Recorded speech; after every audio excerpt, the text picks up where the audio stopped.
I am going to make a statement here at the beginning, and something I know I start a lot of these with, but I just really wanted to thank and tip my hat to our crowd. I can't imagine a better home court atmosphere than the one we just experienced this weekend. And, you get into mid-January and college basketball starts to take center stage in conference play. You see the pageantry and you see good crowds, perhaps more throughout the country, but there's no crowd that's any better than the one we just experienced. And a big reason that we fought to the end, and our players were inspired by how loud it got, the student section and everybody. So just really want to thank our crowd, and look, they saw one great game. You don't see too many 92, 91 games that you win in conference play. So I would just start right there. Coach, you talked after the Providence game when Trey had his breakout performance about, the light bulb moment for a freshman where that kind of unlocks him. Do you feel like maybe Dalen had that tonight, not just with the dunk, but, he was leading the full court press to force turnovers and grabbed a bunch of key rebounds for you? No, for sure. I told Dalen after the game, in our locker room that that was his best game of his young Xavier career. He impacted tonight's game in a way that he hasn't impacted any game. And he's had some good moments, but tonight he was one of our best players, and he was involved in numerous key plays throughout the game.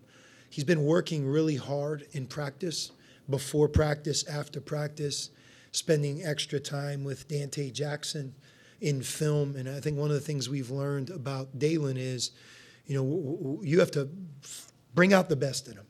Coach him hard, push him, because he's so young and talented that I just think that sometimes he doesn't almost understand the things that he's capable of doing. He had 5 assists and no turnovers.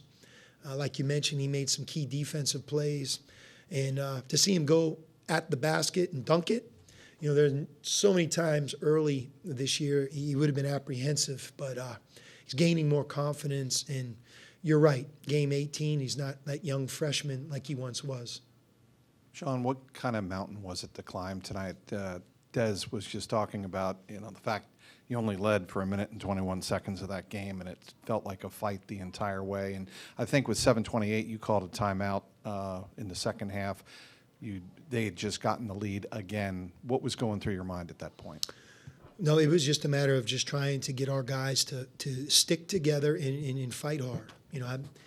It's always tough when you start to question effort, because a lot of times when you watch the film, guys for the most part play really hard.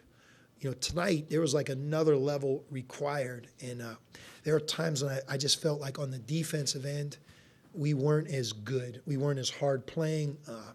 We didn't, just when you're playing against a guy like Epps and it's deliberate and they're running you off of screens, they have numerous guys that can make plays.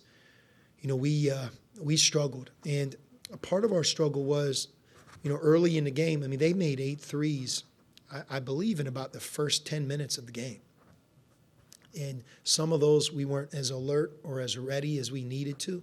We talked a lot about their front court and their sub at the 5 and their starting 4-man.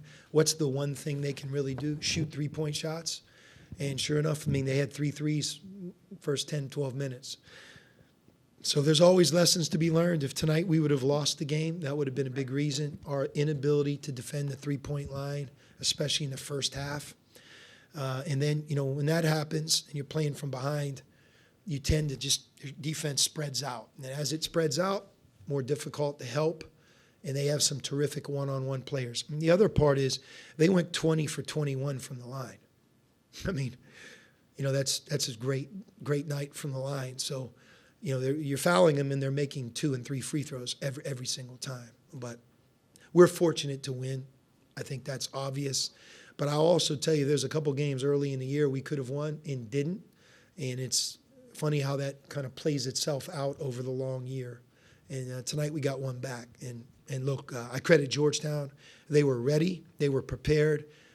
Heath, for example, who hasn't played as much and hasn't played as big of a role as he played tonight, he had 18 points. And we knew him from a year ago. But I also want to point this out. This was our 4th game in 9 days. 4 Big East games in 9 days. I mean, and you just go through them. UConn at home, at Providence, Butler at home, and then tonight.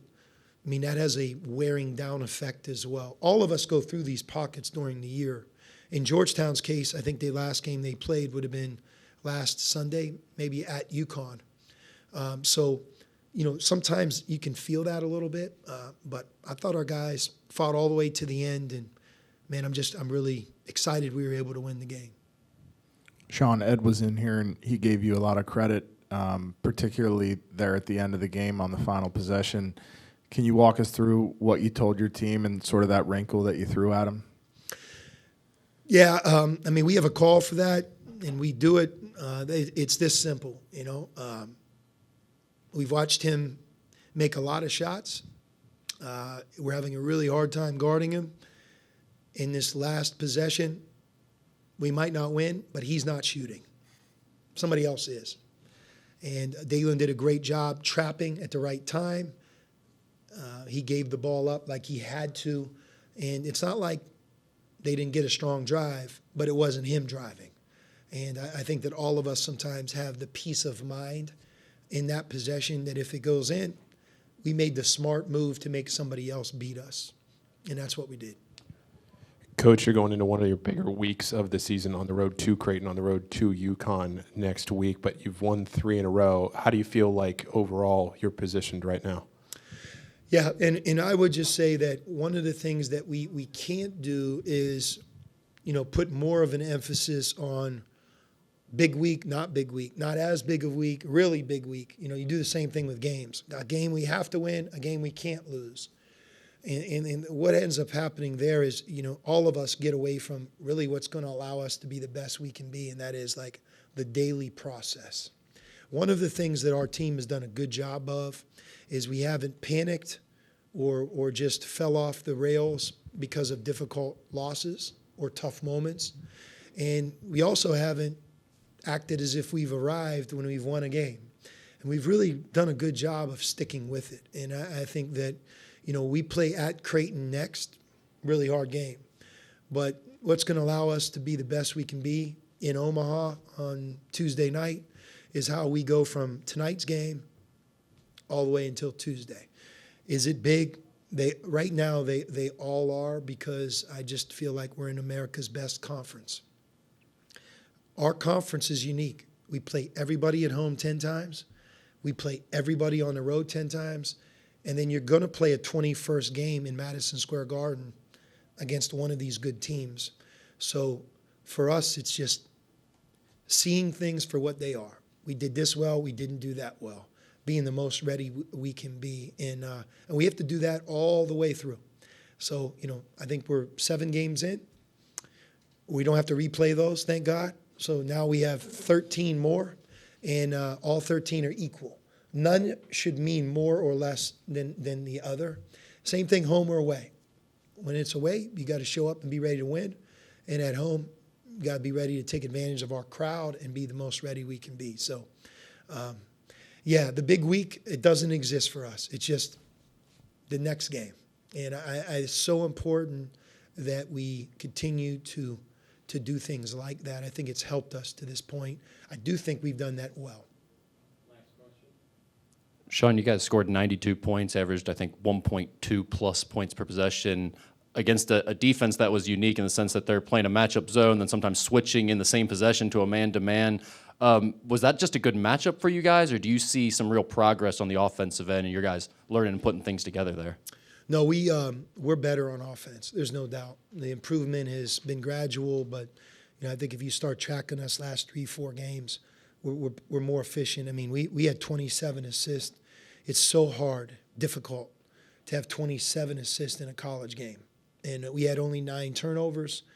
Just those 2 stats alone, we got to the free throw line 29 times.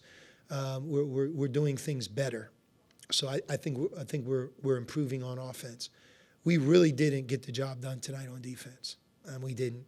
We've been consistent on that end, and we have to learn from this game, maybe make some adjustments, be better, and hopefully on Tuesday when we play our next game, get our defense back together again.